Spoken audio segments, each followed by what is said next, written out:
اسلام میں اولاد کی تربیت پیدائش کی بات فکر نہیں ہوتی ہے، اس کے پیدا ہونے سے پہلے اس کے لیے صحیح ماں کا انتظام وہاں سے ہوتی ہے شروع، یاد رکھیے۔ تو سب سے پہلے نیک بیوی کی تلاش یا نیک بہو کی تلاش، گھر کا اگر ذمہ دار ڈھونڈ رہا ہے تو نیک بہو کی تلاش کریں گا، خود فرد انسان ڈھونڈ رہا ہے تو وہ نیک بیوی کی تلاش کریں گا۔ سب سے پہلا کام اولاد کی تربیت میں اس کا حق ہے۔ عمر ابن خطاب رضی اللہ عنہ کے پاس ایک مرتبہ ایک نوجوان کا واقعہ ہوا کہ اس کے والد نے اس نوجوان کو کھینچ کر عمر ابن خطاب رضی اللہ عنہ کے پاس اور کہا امیر المومنین، میرا بیٹا میرے حقوق نہیں دیتا، میرے ادھیکار، میرے رائٹس نہیں دیتا ہے، نصیحت کیجیے، واعظ کیجیے، اسے سمجھائیے۔ امیر المومنین کچھ بولنے سے پہلے اس لڑکے نے کہا امیر المومنین ایک منٹ رکیے، ذرا رکیے، پہلے یہ بتائیے میرے والد کے مجھ پر کیا حق ہے، اس سے پہلے یہ بتائیے میرے کیا حق تھے میرے والد پر۔ اور سوال فطری تھا، پہلے اولاد تو بعد میں آتی ہے تو ظاہر سی تو اس کے پہلے حق ہوتے، جب بڑی ہوتی تو والدین کے دیتی ہے۔ تو امیر المومنین نے کہا اولاد کا پہلا حق یہ ہے کہ اس کے لیے نیک ماں کی تلاش کی جائے، دوسرا حق یہ ہے کہ اس کا اچھا سا نام رکھا جائے، تیسرا حق یہ ہے کہ اس کی صحیح سے تربیت کی جائے، پڑھایا اور لکھایا جائے۔ تو اس لڑکے نے کہا امیر المومنین، جو میرا والد میری کمپلین لے کر آیا، شکایت لے کر آیا ہے، سب سے پہلے اس نے میرے نیک ماں کا انتخاب نہیں کیا، ایک مجوسیہ سے اس نے شادی کی، دوسرا میرا نام جو میرا حق تھا دوسرا کی اچھا رکھے، میرا نام گبریلا رکھ دیا۔ گبریلا سمجھتے نا، وہ گوبر کے اندر کیڑا ہوتا ہے ایک بڑا کالا، وہ گوبر جمع کرتا رہتا ہے، میرا نام صحیح نہیں رکھا، اور میری تعلیم اور تربیت میں اس نے جو ہے کوئی محنت اور مشقت نہیں کی۔ تب امیر المومنین عمر ابن خطاب رضی اللہ عنہ نے جو ہے فرمایا اور کہا کہ تم اپنی اولاد کا حق نہیں دیتے ہو، اور اولاد بڑی ہونے کے بعد جب تمہارے حق نہیں دیتی ہے تو مجھ سے آ کے حقوق مانگتے ہو اس کے۔ سمجھ رہے بات کو؟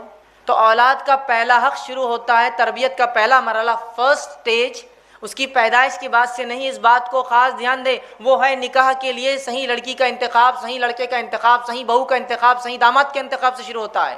اس لیے کہ ایک دیندار لڑکی ہی اپنے اولاد کو دین سکھائیں گی، ایک دیندار باپ ہی جو ہے، لڑکا جو باپ بنے گا وہی اپنے بچوں کو دین کی تعلیم دے گا۔ اب یہ مرحلے کو چھوڑ کر آپ کہیں گے آپ کیسے ہمارے بچوں کی تربیت کریں، تو آپ اگر پہلی سٹیپ میں گر جائیں گے تو باقی کا کیا ہوگا؟ دینداری کو اپنے نکاح میں ترجیح دیجیے، ہم کہاں دینداری کو اپنے نکاحوں میں آج ترجیح دے رہے ہیں؟ تمام چیز دنیا داری والا معاملہ ہوتا ہے، لڑکی پسند کرنا ہے دنیا داری، لڑکا پسند کرنا ہے دنیا داری، دینداری کو سب سے پہلے ترجیح دیجیے۔ اور نبی اکرم صلی اللہ علیہ وسلم نے اس بات کی وضاحت کی اور فرمایا لوگ عورتوں سے 4 چیزوں کی وجہ سے نکاح کرتے ہیں، متفق علیہ روایت ہے، صحیح بخاری اور صحیح مسلم۔ لوگ عورتوں سے 4 چیزوں کی وجہ سے نکاح کرتے ہیں۔ پہلا ولی مالیہا، اس کے مال کو دیکھ کر لوگ نکاح کرتے ہیں۔ دوسرا ولی جمالیہا، اس کی خوبصورتی کو دیکھ کر لوگ نکاح کرتے ہیں۔ ولی حسبیہا، اس کے ننیال اور ددیال خاندان کو دیکھ کر نکاح کرتے ہیں۔ ولی دینہا، اور چوتھی چیز دنیا کے اعتبار سے لوگ کیا کرتے ہیں، آخری میں چوتھی چیز دینداری دیکھ کر جو نکاح کرتے ہیں۔ اے مسلمان نوجوانوں، تمہارے ہاتھ مٹی لگو، تم دینداری کو لازم جانو نکاح میں۔ دینداری سب سے افضل ہے نکاح میں، یاد رکھیے۔ آج دینداری کو ہم کوئی ترجیح نہیں دے رہے، یاد رکھیے، جس کے نتیجے میں اولاد کی تربیت پھر کہاں سے ہونے والی ہے؟ نبی اکرم صلی اللہ علیہ وسلم نے کتنی پیاری بات کی حدیث کے اندر، اور آپ نے فرمایا، صحیح مسلم کی روایت ہے، الدنیا کلھا متاع، دنیا جمع کرنے کی چیز ہے، وخیر متاع الدنیا المرأۃ الصالحہ، اور اس میں سب سے بہترین سامان یا چیز جو ایک انسان کو مل جاتی ہے وہ نیک بیوی ہے، اس سے بہترین کوئی چیز نہیں دنیا میں نیک بیوی سے۔ تو سب سے پہلا کام اولاد کی تربیت میں کیا کرنا ہوگا؟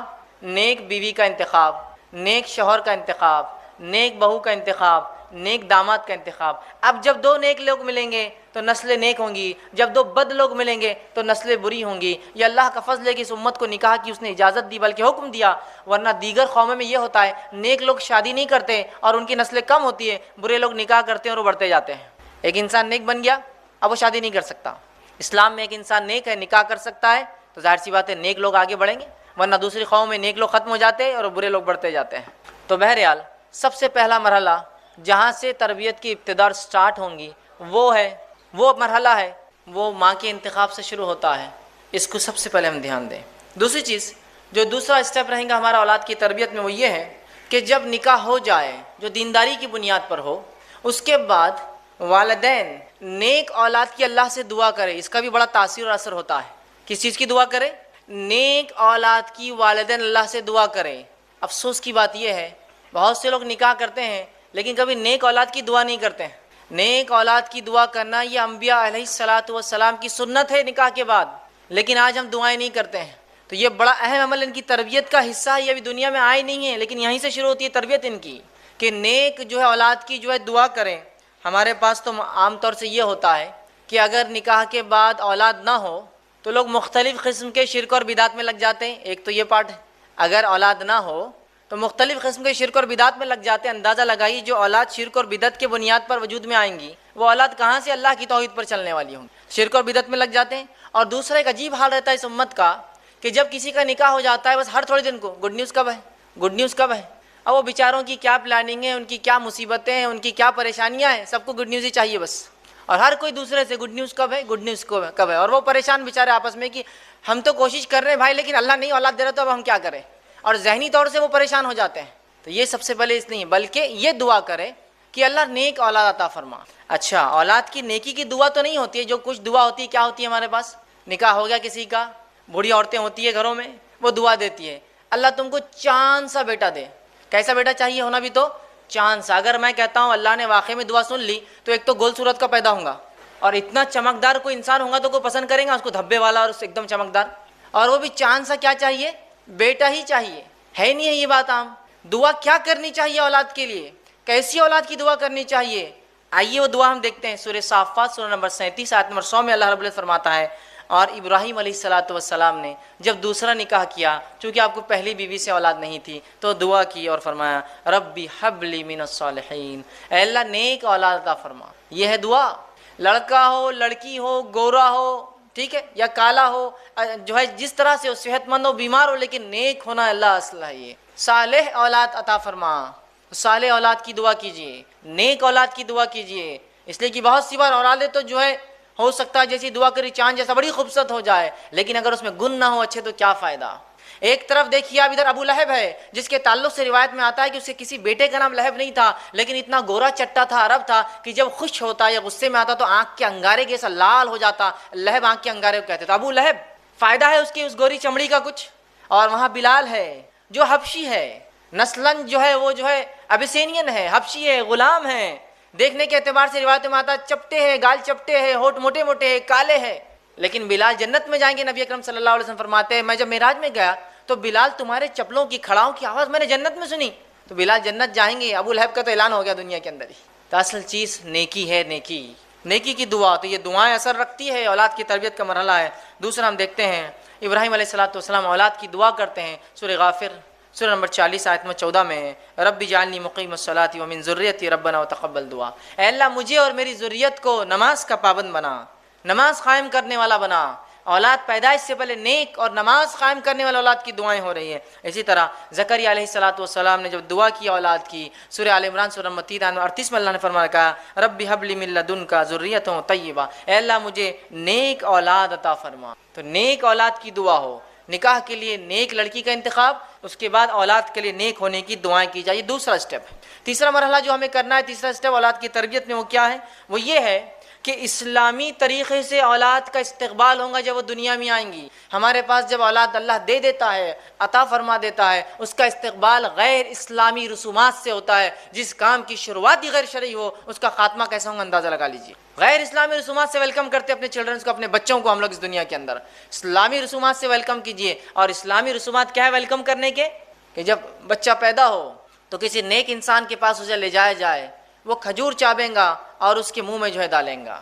اس کے بعد جب 7 دن ہو جائے، 7 دن اسلامی اعتبار سے 7 دن ہو جائے تو 7ویں دن اس کے لیے عقیقہ کیا جائے، اس کا اچھا سا نام رکھا جائے ٹھیک ہے، اور اس کے سر کے بال نکالے جائے اور ان بالوں کے وزن کے برابر سونا چاندی یا روپیہ تقسیم کیا جائے. اور ایک عمل صحابہ سے ملتا تھا، جب سر کے بال نکالتے تو دودھ میں زعفران ڈال کر وہ سر کے اوپر لگایا کرتے تھے. یہ سب کرنا ہے. اب ہمارے بچوں کا ویلکم کیسے ہوتا ہے؟ کیسے ہوتا ہے؟ ایک ہوتا ہے چھٹی 6th ڈے پروگرام، ایگزیکٹلی شریعت کے بتاوے 7ویں دن سے ایک دن پہلے ہوتا ہے، لیکن شریعت جو بتاتی 7ویں دن نہیں ہوتا ہے. چھٹی کی ایک کوئی رسم ہوتی ہے، آپ کے پاس پتہ نہیں الگ ہوتی ہوں گی لیکن ہوتی ہے ہر جگہ. پوری عورتیں جمع ہوتی ہے، وہ دیا جلاتی ہے، اس پہ کچھ کاجل جمع کرتی ہے، چھوٹے چھوٹے برتن بچی ہو تو لا کے دیے جاتے ہیں، لڑکا ہو تو کچھ تحفے تحائف دیے جاتے ہیں. یہ چھٹی ہوتا ہے. اور اس کے بعد 40ویں دن ایک پروگرام ہوتا ہے، اس کو بولتے ہیں چلا. بڑے دھوم دھام سے وہ چلائے آ جائیے، چلائے آ جائیے، کارڈ بھی تقسیم ہوتے ہیں، ہال لیا جاتا ہے. جس بچے کا ویلکم غیر شرعی بنیادوں پر ہو رہا ہے، جس کا ویلکم 7th ڈے ہونا چاہیے تھا، 7ویں دن جو عقیقہ ہونا چاہیے تھا، نام، وہ تمام چیزیں چھوڑ کر ہم غیر اسلامی رسومات اپناتے ہیں. پھر بولتے ہیں اللہ یہ بچے ہمارے بے دینی کیوں ہو جا رہے ہیں؟ اس لیے کہ آپ نے تو شروعاتی ان کی بے دینی سے کی. کوششیں اثرات رکھتی ہے اپنے اندر، یہ بات طے ہے نا. کوششیں اثرات رکھتی ہے، بات طے ہے نا. کیا کوشش کی اس بچے کے ویلکم کے لیے آپ نے؟ یہ غیر اسلامی طریقے. اور اگر کوئی کہے کہ بس 7ویں دن عقیقہ کرنا، ارے جانے دو دیکھیں گے فلاں ہے یہ ہے اور کتنے لاکھ بہانے. نہیں وہ بچہ ابھی جو نانی کے گھر پیدا ہوا تو ابھی بیوی جو یہاں نہیں ہے، بچہ نہیں ہے تو ابھی عقیقہ کیا نہیں، ابھی ایک ساتھ اپن 4-5 بچے جمع کریں گے پھر ایک ساتھ عقیقہ کریں گے تاکہ بڑی دعوت ایک ساتھ ہو، ہے نا. ہوتا ہے بہت سے لوگ. دیکھو اب کتنے بچے ہو گئے اپنے کو؟ 4 ہوگا. اب 4 کے حساب سے بہت ہو گیا نا، اچھا ہو گیا. 2 بکرے لڑکے کے، 2-3 لڑکیاں اور تو یہ 5 بکروں کی بڑی دعوت کریں گے اپن. یہ بچوں کو جمع کر کے دعوت کرنے کون سا طریقہ آپ نے نکالا ہے؟ 7ویں دن کر دینا ہے. اس لیے کہ نبی اکرم صلی اللہ علیہ وسلم فرماتے ہیں، جامع ترمذی کی روایت ہے، سمرہ بن جندب رضی اللہ عنہ اس کے راوی وہ کہتے ہیں عقیقے کے بدلے بچہ رہن ہوتا ہے. اور بزنس کمیونٹی رہن کیا ہوتا ہے زیادہ اچھے سمجھتی ہے. رہن کوئی چیز دے کر کوئی چیز لی جاتی ہے، رہن سمجھتے ہو. پھر بولتے ہیں بچے بیمار ہو جاتے ہیں، بچوں کو یہ ہو رہا. آپ نے اپنا رہن چھڑایا کہاں اب تک؟ رہن کسی چیز کے بدلے، گروی جس کو بولتے ہیں. بچہ رہن ہوتا ہے عقیقے کے بدلے میں. جب انسان عقیقہ کرتا ہے تو اس کو چھڑا لیتا ہے. تو لڑکا ہو تو آپ صلی اللہ علیہ وسلم کے تعلق سے مسند احمد کی روایت ہے جو ہے ماں عائشہ رضی اللہ عنہ فرماتی ہے، جب لڑکا ہوتا تو اللہ کے رسول 2 جانور ذبح کرنے، 2 بکرے، 2 دمبے، 2 بکریاں کا حکم دیتے، اور جب لڑکی ہوتی تو 1 ذبح کرنے کا حکم دیتے. اسی طرح مسند احمد کی روایت ہے، آپ صلی اللہ علیہ وسلم جب بچہ پیدا ہوتا تو اس کے بال نکالنے کی جو ہے اجازت دیتے کہ 7ویں دن اس کے بال، اس کو ایذا دینے والی چیز، چونکہ ماں کے پیٹ میں ان بالوں کے ساتھ رہا ہے، وہ بیماریاں اور ایذا دیتے ہیں، بال تکلیف دیتے ہیں، تو ایذا دینے والی چیز نکالنے کا حکم دیتے. اور صحابہ بالوں کو نکالتے. ان بالوں کے وزن کے برابر نبی اکرم صلی اللہ علیہ وسلم سونا یا چاندی، آج کے زمانے میں ہم بولیں گے کیش، اس کے برابر تقسیم کرتے غریبوں میں. ٹھیک ہے. اسی طرح اگر لڑکا ہو تو اس کی ختنہ کیجیے. ٹھیک ہے. لیکن آج ہم دیکھتے ہیں ان تمام چیزوں کو چھوڑ کر بدعت اور خرافات ہم لوگ کرتے ہیں. 6ٹی اور 40واں ہم کر رہے ہیں، چلہ جس کو کہتے ہیں. سنت کو جگائیے، ورنہ کیسے ہمارے بچے دیندار ہوں گے جن کا ویلکم اس طرح سے نہیں ہو رہا ہے. تو یہ بات بڑی اہم ہے، یاد رکھیے. اور اتنا ہم چیزوں کو کھینچتے ہیں. شریعت نے جو حکم دیا 7ویں دن عقیقہ تو پتہ نہیں 7 سال بعد ہو رہا ہے، 70 سال بعد ہو رہا ہے. نام رکھنا ہے 7واں دن، نام رکھنے کے لیے آخری حد ہے. 7th ڈے تو رکھنا ہے، اس سے پہلے بھی آپ طے کر کے رکھ سکتے ہیں. جیسے نبی اکرم صلی اللہ علیہ وسلم کو ایک لڑکا ہوا اور جبرائیل علیہ السلام آئے اور کہا اے ابو ابراہیم، مطلب لڑکے کا نام ابراہیم رکھا تھا آپ نے، اس لیے آتے ہی پکارا اس نام سے آپ کو. تو ایڈوانس رکھا جا سکتا ہے. اور بعد میں اگر میکسیمم لمٹ 7th ڈے ہے. لیکن حال یہ ان تمام چیزوں میں اتنا ہم غلو کر جاتے ہیں کہ بچے کا آپ دیکھیے، لڑکا ہے لڑکی 2 ہی چیزیں ہو سکتی، 2 نام طے کرنا ہے کوئی. لیکن اس میں بھی ایسا معاملہ ہے کہ بچہ پیدا ہو گیا، کئی مہینے کا ہو گیا تو نانی الگ پکار رہی ہے، دادی الگ پکار رہی ہے، دادا کا لاڑ کا نام الگ، نانا کا لاڑ کا نام الگ، باپ الگ اور ماں الگ. چنو، منو، ٹٹو، لٹو، ٹنکو، سب ناموں سے ہیں، سوائے اس کے کہ 7ویں دن جو نام اس کا حقیقی تھا وہ چھوڑ کر سب ہو رہا ہے. اور نام پھر تلاش بھی کیا جاتا تو یونیک نام لگتا ہے ہم کو. یونیک سمجھتے نا، سب سے ہٹ کر نام چاہیے. اگر کوئی آگے پوچھے بچے کا نام کیا رکھو، لڑکا ہے لڑکی ہے؟ لڑکا ہے عبداللہ رکھو. عبداللہ بہت پرانا نام ہے. عبد الرحمن رکھو، یہ تو اور بھی پرانا دکھ رہا. پھر کون سا؟ اچھا محمد رکھ دو. ارے نہیں یہ نام نہیں رکھ سکتے، بے حرمت ہو جائیں گے. اچھا ٹھیک ہے سلیمان رکھ دو. ارے تو نبی کا نام یہ نہیں رکھ سکتے. ٹھیک، یہ بھی نہیں. کیا رکھتے پھر؟ یونیک نام چاہیے. تو میں ہمیشہ کہتا ہوں جو لوگ کہتے ہیں یونیک نام چاہیے، تو یونیک تو بہت سے نام ہوتے ہیں، آپ بہت سارے نام رکھ سکتے ہیں. اسٹیئرنگ نام رکھ دیجیے آپ کسی بچے کا. اسٹیئرنگ خان کتنا اچھا نام ہے. یونیک کسی کا نام اسٹیئرنگ سنا آج تک آپ نے؟ ہے نا. بمپر خان، اسٹیئرنگ خان، مڈگارڈ خان، کہیں بھی نہیں ملیں گے آپ کو. یونیک ایک دم سب سے ہٹ کر یونیک نیم صحیح ہے پورے. نبی اکرم صلی اللہ علیہ وسلم فرماتے ہیں ناموں میں جو اللہ کو سب سے زیادہ بہترین نام، پسندیدہ نام ہے عبداللہ اور عبد الرحمن ہے. اس کے بعد انبیاؤں کے نام، ہم کو تو پسند نہیں آتی ہے کوئی نام. انبیاؤں کے 25 نام ہیں جو قرآن میں دیے گئے، اور باقی نام اللہ کے جو ہم سب جانتے ہیں جو ذاتی اور صفتی نام ہے. کہاں رکھتے ہیں؟ کہاں رکھتے ہیں؟ تو ان ناموں کو رکھیے. ان کی تاثیر ہے، ان کے اثرات ہے کہ بچے کو کس تربیت کے، کس نہج پر، کس طریقے پر آپ چلانا چاہتے ہیں اس کے نام بتاتا ہے، انڈیکیٹ کرتا ہے. سمجھ رہے ہیں آپ بات کو؟ اور بچے میں وہ اخلاق نظر آنا شروع ہو جاتے بچپن سے. اگر کسی ایک بچے کا نام سلمان رکھا جائے، رکھنے کا وجہ سلمان فارسی ہے، تو بچے میں سلمان فارسی جیسے اخلاق اور عادت اتوار ہوں گے. اور رکھنے کا نام دوسرے سلمان صاحب ہے تو پھر مشکل ہوتا ہے، بچے میں وہی سب چیزیں نظر آتی. پھر بولتی ہے ایسا ٹیڑھا میڑھا کیوں ہو جاتا محفلوں میں جا کر، فلاں چیزیں کیوں کرتا؟ چونکہ اس کی تربیت ہی اس نام پہ ہوئی نا. نام نسبت جوڑتے ہیں نا کسی سے لے جا کر. ایک نو مسلم تھے، ان سے پوچھا گیا کہ آپ کیا نام پسند کریں گے اپنے لیے؟ تو کہا میں پسند کروں گا عبد الممیت. آپ نے عبد الحی نام تو بہت سنے ہوں گے نا، زندگی دینے والے کا بندہ. تو کہا میرے کو نام پسند ہے عبد الممیت، موت کو دینے والے کا بندہ. تو لوگوں نے کہا عبد الممیت کہاں نام رکھتے ہیں لوگ، تمہیں کیوں پسند ہے؟ تو کہا مجھے اس لیے پسند ہے کہ موت کے بعد تو اپنے رب سے ملوں گا جا کر، اس لیے عبد الممیت، موت کا دینے والا.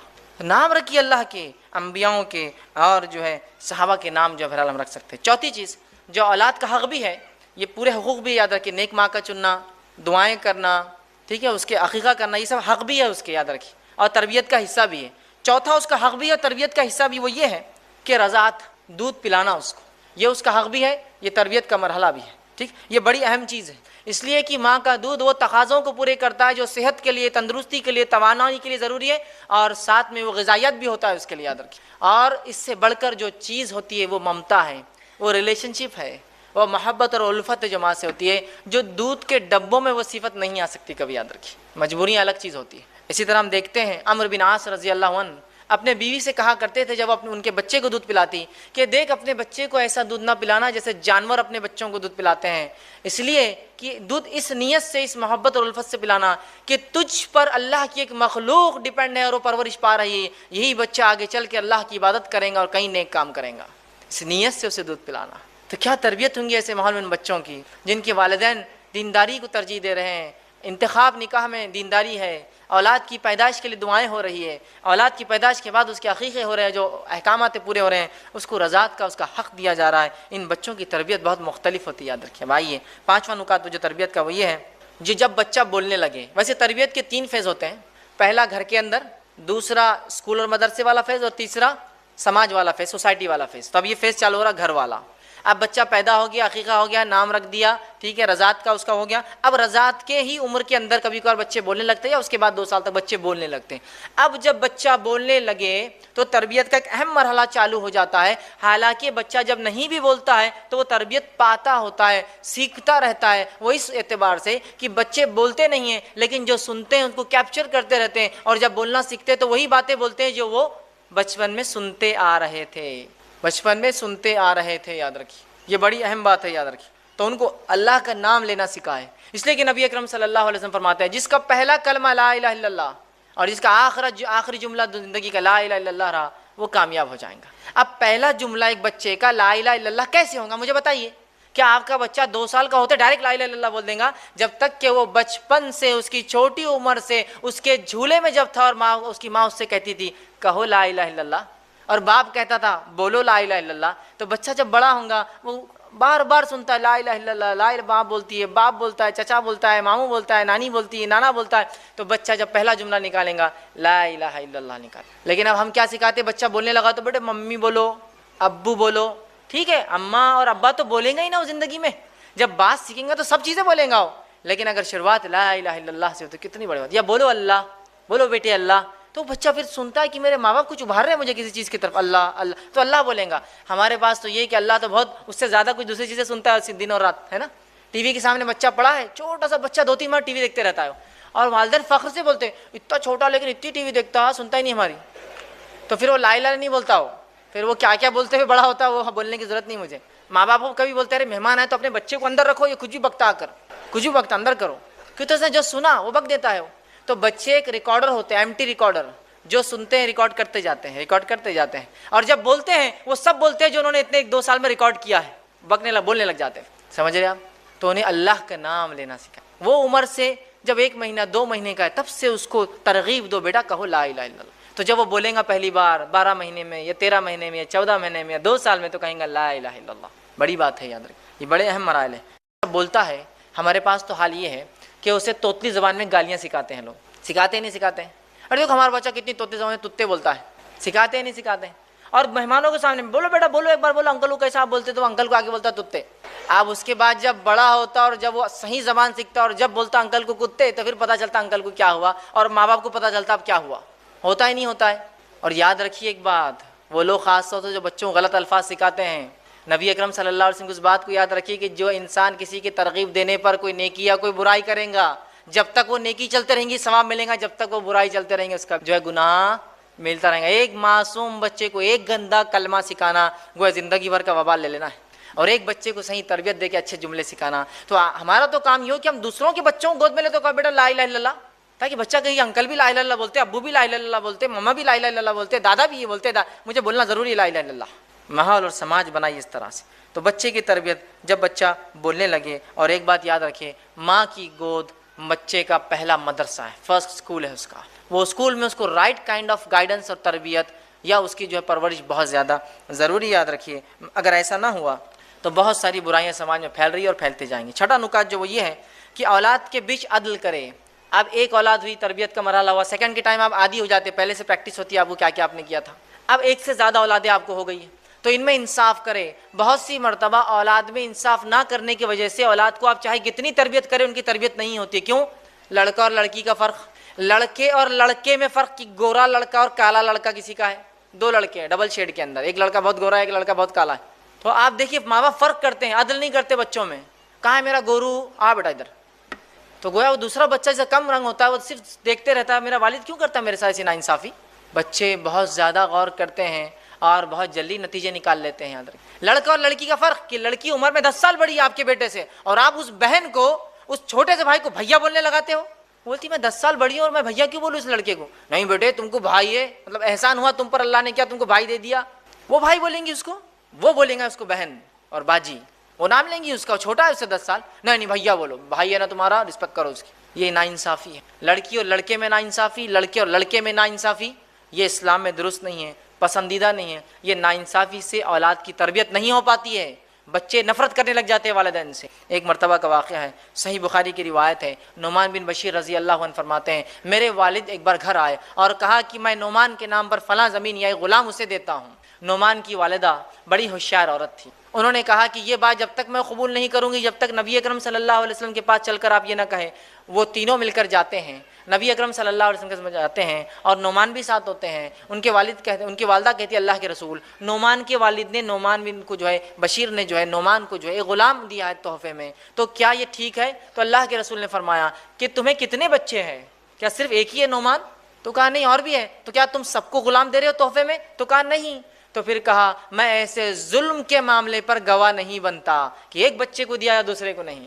بہت سے والدین ہوتے تحفہ لے جاتے ہیں، 2 بچے گھر میں ایک کو لے جاتے ہیں، نہیں میرا ایک بہت سنتا دوسرا نہیں سنتا تو ایک کو دوں گا. نہیں، تحفے تحائف میں ناانصافی نہیں. حتیٰ کہ اگر نافرمان اولاد بھی ہے تو وراثت میں حصہ کم نہیں ہوتا ہے اس کا. جب وراثت میں نہیں ہوتا نافرمان اولاد کا تو بچپن میں کیسے آپ ان سے ناانصافی کر سکتے ہیں؟ برابر تحفے لائیے، برابر سلوک کیجئے دونوں کے ساتھ، لڑکا ہو لڑکی ہو، لڑکا ہو لڑکا ہو. دونوں میں ہر انسان کی الگ صفتیں اور خصلتیں ہوتی ہیں جن کی وجہ سے کچھ آپ کو پسند ہوں گی کچھ نہیں، لیکن اس سے اولاد میں فرق مت کیجیے، بھید بھاؤ مت کیجیے.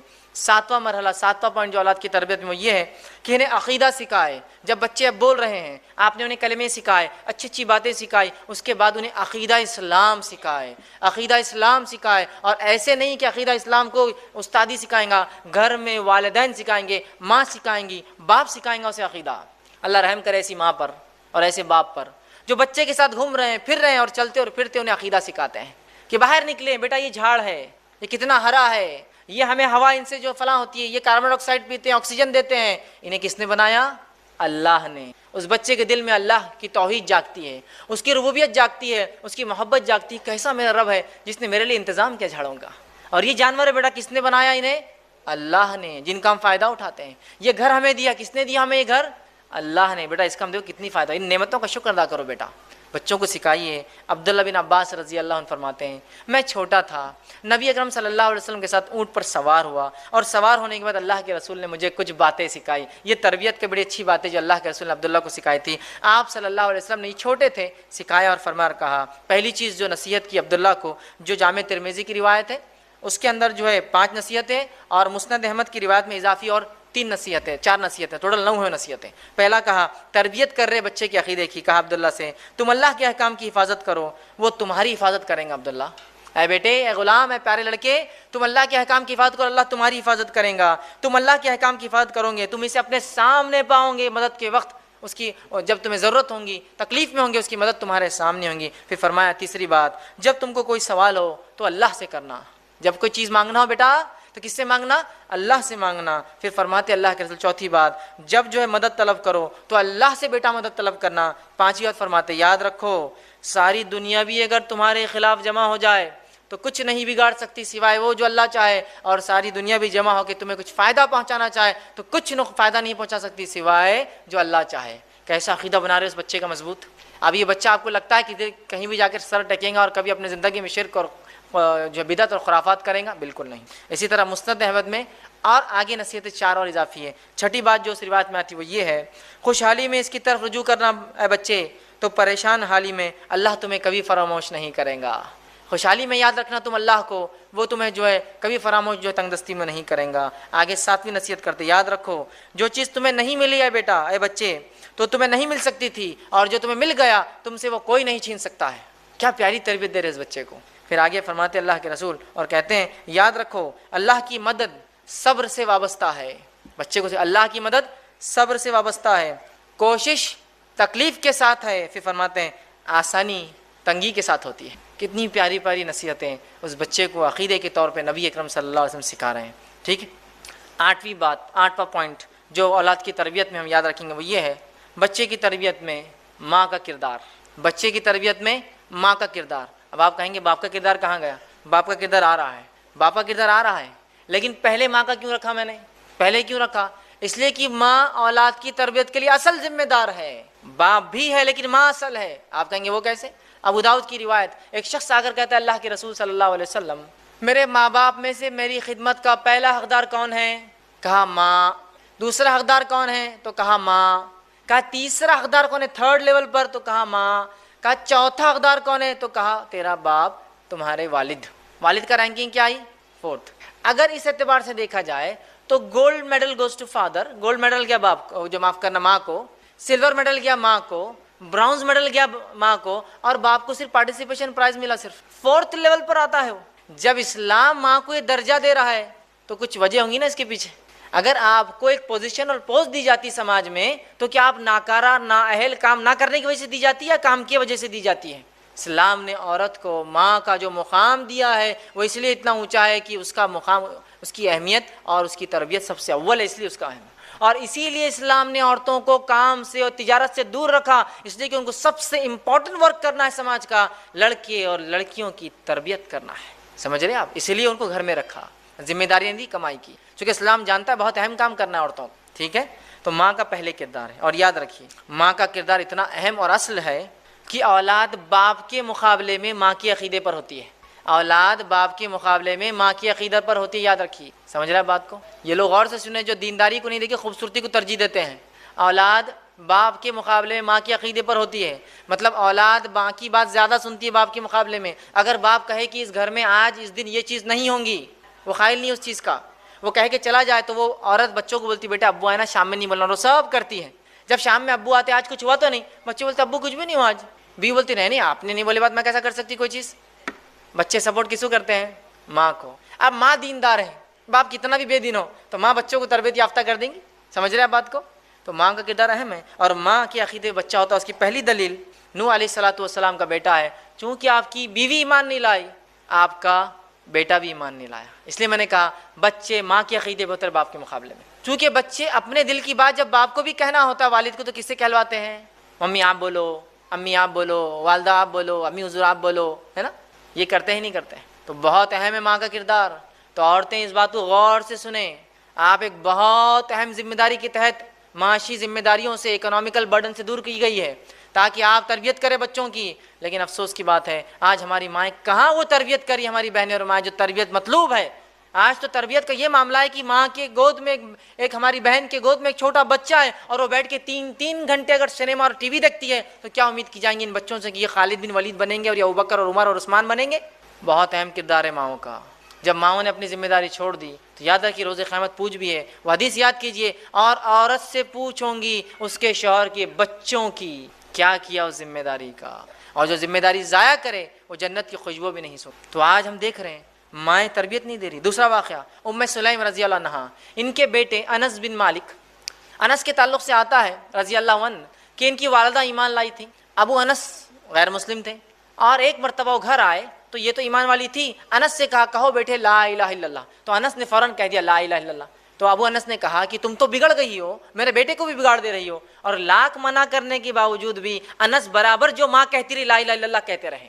تو بچوں پہ ماں کا اثر زیادہ ہوتا ہے باپ کے مقابلے میں۔ آئیے تیسرا واقعہ اسماعیل علیہ السلام کا، جن کی والدہ ہاجرہ علیہ السلام ہیں، جو ہاجرہ علیہ السلام ایک ایسی ماں کی مثال ہے جس نے اپنے بیٹے کی ایسی تربیت کی جس کی زیادہ تفصیلات تو تفصیلات زیادہ کیا بالکل ہی نہیں ملتی، سوائے ایک واقعے میں ایک جملے کی جو اللہ رب العزت نے اپنی کتاب میں دہرایا، وہ جملہ بتا دیتا ہے کہ کیا تربیت تھی ہاجرہ کی اسماعیل کے معاملے میں علیہ السلام، کیا تربیت تھی۔ ابراہیم علیہ السلام چھوڑ کر گئے اس شیرخوار جو اسماعیل کو اور اپنی بیوی کو، لیکن اس کے بعد جب ایک حکم ہوتا ہے خواب کے ذریعے کہ جا کر اپنے بیٹے کو ذبح کر دو، اس بیٹے کو لے کر نکلتے ہیں اور کہتے ہیں بیٹا میں نے خواب دیکھا ہے، انی تذبحک فانظر ماذا تری، اس خواب میں دیکھتا ہوں میں تجھے ذبح کر رہا ہوں، اب تو بتا کیا کرنا ہے۔ تو بیٹے کا ایک جملہ ہاجرہ کی تربیت کا کنکلوژن ہے، بیٹا کہتا ہے کہ اے میرے والد کر گزریے، تفعل ما تؤمر، کر گزریے جو رب کی طرف سے حکم آپ کو آتا ہے، ستجدونی انشاءاللہ من الصابرین، آپ مجھے انشاءاللہ صبر کرنے والوں میں پاؤں گے۔ یہ ایک جملہ اسماعیل کا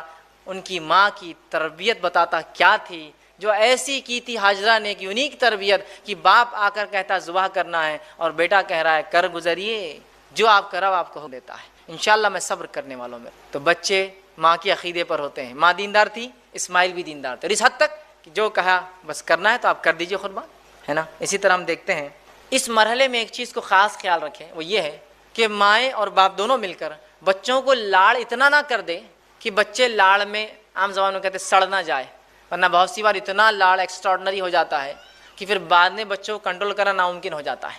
سمجھ رہے آپ بات کو؟ تو یہ مرحلہ بہت اہم ہے، اور ایکسٹراڈنری لاڑ نے جس کو عام زبان میں کہتے ہیں کہ سونے کا نوالا کھلائیے لیکن کڑوی نظر سے دیکھیے، ان کو سخت معاملہ ہوگا، سب کیا کھانا ہے کیا پینا ہے کیا دینا ہے سب کیجیے جو کرنا ہے، لیکن تربیت کی اور بد اخلاقی کی اور کسی دوسرے معاملے میں ذرہ برابر بھی چھوٹ نہیں ہے بچوں کو ہمارے۔ سونے کا نوالا کھلائیے لیکن کڑوی نظر سے دیکھیے تاکہ وہ بگڑے نہ، ٹھیک۔ نواں مرحلہ، نواں جو کام کرنا ہمیں 9 پوائنٹ وہ یہ ہے، باپ کی تربیت کیسی ہوں گی، مطلب باپ کا رول تربیت میں اولاد کی بڑا اہم ہے، ماں کے بعد اس کا چونکہ رول آتا ہے۔ باپ کا رول بھی یاد رکھیے تربیت میں بہت اہم ہے، اور باپ اور استاد یاد رکھیے دونوں کی ذمہ داری ایک جیسی ہوتی ہے، اس لیے میں اس کو انشاءاللہ عزیز جو بچہ جب گھر سے باہر قدم رکھتا ہے تو جو ہے تربیت میں باپ کا کردار، باپ کا رول، اور اس کے بعد اس کے استاد، اس کے ٹیچر، دونوں کا رول آتا ہے۔ تو باپ ہونے کے ناطے ایک انسان جو اپنے بچے پہ چیک رکھے، چیک سمجھتے ہیں آپ، مطلب یہ کہ دن بھر وہ ماں کے ساتھ تھا، شام میں آ کے آج ستائے تو نہیں، آج دعائیں یاد ہوئی، آج عربی برابر ہوئی، آج اسکول گئے تھے، آج ہوم ورک ہوا، آج دعائیں فلاں ہوئی، آج یہ ذکر ہوا تھا کہ آج پورا چیک، پڑوسیوں کو تکلیف تو نہیں دے گی، پورا چیک کیا گے والد۔ اور اگر کہیں چوک ہو اور اس کی بیوی آ کر کمپلین کرے بچے کی ماں، تو والد اس کو سیریسلی لے اور بچوں کی تنبیہ کرے، ڈانٹے اور سمجھائے کہ آئندہ یہ غلطی میں نہیں سنوں گا آپ کی۔ جیسے ایک ماں ٹیچر ہوتی ہے تو باپ ایک ایگزامینر جیسا ہے کہ آ کے وہ چیک کرے گا کہ کیا ہوا، صحیح ہوا نہیں ہوا تربیت۔ ورنہ بہت سی بار ماں تو انتھک کوشش کرتی ہے، شام میں باپ آ کے پوری محنت پانی پھیر دیتا ہے کہ بچے آ کے بولتے ہیں ابو آج امی نے ایسا کرے، اور الٹا جو ہے وہ آدمی اس کی بیوی کہتا ہے کیوں ایسا کرے میرے بچوں کو، بچے شیر بن جاتے ہیں، پھر ان کو پتہ چل گیا ماں کی نہیں سننا ہے اپنے کو۔ تو یہ بات یاد رکھیے، باپ جو ہے، اور باپ کے لیے بہترین نمونہ ابراہیم علیہ الصلاۃ والسلام، باپ کے لیے بہترین نمونہ خود نبی اکرم صلی اللہ علیہ وسلم، اور باپ کے لیے بہترین نمونہ کہ کیسا ہو جو ہے لقمان علیہ السلام ہے۔ قرآن کے مختلف ابواب اٹھائیے اور ان کی زندگیوں کو دیکھ لیجیے تو پتہ چلے گا باپ کیسا ہونا چاہیے، ٹھیک۔ اسی طرح 10واں نکات وہ یہ ہے، بچے کی تربیت میں اسکول اور درسگاہ کا رول، اسکول اور درسگاہ کا رول۔ اب بڑے اہم ہم ایشوز کی طرف جا رہے ہیں، اس لیے کہ اب گھر میں تربیت ہو رہی ہے، لیکن اب رائٹ کائنڈ آف ایجوکیشن اگر باہر نہیں ملے گا تو اس کے بھی بہت خطرناک نتائج نکلتے ہیں، یاد رکھیے۔ جیسے کہ جو ہے اسکول اور درسگاہ کا جو رول جو بچے کی زندگی میں ہوتا ہے تربیت میں بڑا اہم ہے، یاد رکھیں، اس لیے کہ ماں باپ کی تربیت کے بعد اب اسکول اپنا رول، یا مدرسہ جس کو کہے اسکول کا، یہ وہ رول ادا کرتا ہے۔ لیکن آج ہم دیکھتے ہیں ہمارے پاس مذہبی اسکولوں کا وجود ہی نہیں ہے، مدرسہ ایک الگ چیز ہے، ایسے اسکول کی تو ہمارے کتنے پرسنٹیج بچے مدرسوں میں جاتے ہیں بتائیے آپ؟ پورے امت کے میں سمجھتا ہوں 3 سے 4 یا 5 یا 10% بچے مدرسوں میں جاتے ہیں، باقی بچے کہاں جاتے ہیں؟ اسکول۔ آج ہمارے پاس اسلامک اسکول کا کوئی تصور نہیں ہے، لیکن آج ایسے اسکولوں کی اتنی سخت کمی ہے، ارے اسکول تو بہت دور کی بات ہے، ایسی دینی درسگاہوں کی بھی کمی ہے جو دینی درسگاہ ہمارے بچوں کو کتاب اور سنت کے مطابق تعلیم دے۔ ہوتا ہے نا کچھ اسکول چلیے اب نہیں ہے ایسا اسکول، تو ہمارے بچے اسکول الگ پڑھتے ہیں، مدرسہ جاتے ہیں، جا کے مکتب میں سیکھتے ہیں، ان مکتبوں کا بھی انتظام نہیں ہے ہمارے۔ اور اگر ایسے اسلامک اسکول نہیں ہے تو انہیں ڈالیے، اور اگر نہیں ہو سکتا تو اپنے بچے کو بہت طے کر کے ایسے سیکولر اسکولس میں ڈالیے جہاں مذہب کی کوئی چھاپ نہ ہو، ورنہ پتہ نہیں وہ کون کون سے مذہب کے بچپن سے قائل ہو جائیں گے۔ یاد رکھیے بچے بڑے اثر لیتے ہیں چیزوں کا، تمام تر وسائل ہونے کے باوجود بھی ہم نے آج جو ہے اسکولوں میں جو ہے وہ نظم اسلامک اسٹڈیز کا نہیں لایا، یا ایسے مکتب اور مدارس نہیں قائم کرے جو خالص کتاب و سنت کی تعلیم دیں۔ اسی طرح آج ہم دیکھتے ہیں جو کچھ تھوڑے بہت پیرنٹس ہیں جو دھیان دیتے ہیں وہ صرف دنیاوی ایجوکیشن پر دیتے ہیں، دینی ایجوکیشن غائب ہے ان کے پاس، صرف دنیاوی ایجوکیشن۔ دینی تعلیم کو بھی اہمیت دیجیے، اس کے لیے نظم قائم کیجیے، اس کے لیے سسٹم بنائیے۔ یاد رکھیے جتنا پیسہ اسکول میں ڈالتے ہیں میں سمجھتا ہوں اس سے زیادہ پیسہ آپ نے دینی تعلیم میں ڈالنا چاہیے، اس لیے کہ اگر یہ بچہ مر جائیں گا تو آخرت میں جو چیز کام آئیں گی وہ یہی تعلیم ہے۔ اس کے لیے ہم جو ہے کوشش کریں اور اس کے لیے ہم تمام ذمہ دار ہیں۔ 11واں پوائنٹ وہ یہ ہے، اور انشاءاللہ کچھ اور پوائنٹس رکھ کے بات ختم کروں گا، وہ یہ ہے کہ بچے کی تربیت میں اب دوست اور احباب مطلب اس کے اب دوست اور فرینڈ سرکل کا بڑا امپورٹنس ہوتا ہے. اب یہ تھا مرحلہ پیدائش، گھر کی تربیت وہ سب ہوا، اسکول کی تربیت ہو گیا. اب آیا معاملہ دوستوں. ایک بچے کو لاکھ اچھی تربیت دینے کے بعد بھی ایک غلط دوست پوری زندگی کی آپ کی محنت پہ پانی پھیر سکتا ہے. لہٰذا ہمارے بچوں کے کون دوست اور کون سہیلیاں ہوں نہ ہوں، اس کو طے والدین کریں گے. ہم کریں گے بیٹا آج کس کے ساتھ تھے؟ امی آج ہم عبداللہ کے ساتھ ہیں. بڑے عبداللہ کون ہے؟ عبداللہ فلاں انکل کے بچے. اچھا وہ انکل کون ہے؟ نکالیے ڈیٹیلز. کہیں ایسا تو نہیں ہمارا بچہ حرام خور لوگوں کے ساتھ یا ایسے لوگ جو حرام خوری کرتے ہیں ان کے ساتھ یا لوگوں پہ اور انسانیت پہ ظلم کرتے ہیں ان کے ساتھ رہے، ورنہ وہ بگڑ جائیں گا. تو والدین طے کریں گے بچے کس کے ساتھ رہیں گے. اس لیے کہ نبی اکرم صلی اللہ علیہ وسلم کی حدیث ہے جو الایمان میں علامہ ابن تیمیہ لے کر جنہوں نے اس حدیث کو لایا ہے، جو کہ ناصر البانی رحمہ اللہ نے اس کو حسن درجہ دیا. آپ نے فرمایا کہ اللہ کے رسول نے آدمی اپنے دوست کے دین پر ہوتا ہے، لہٰذا تم میں سے کسی کو بھی اس چیز کا خیال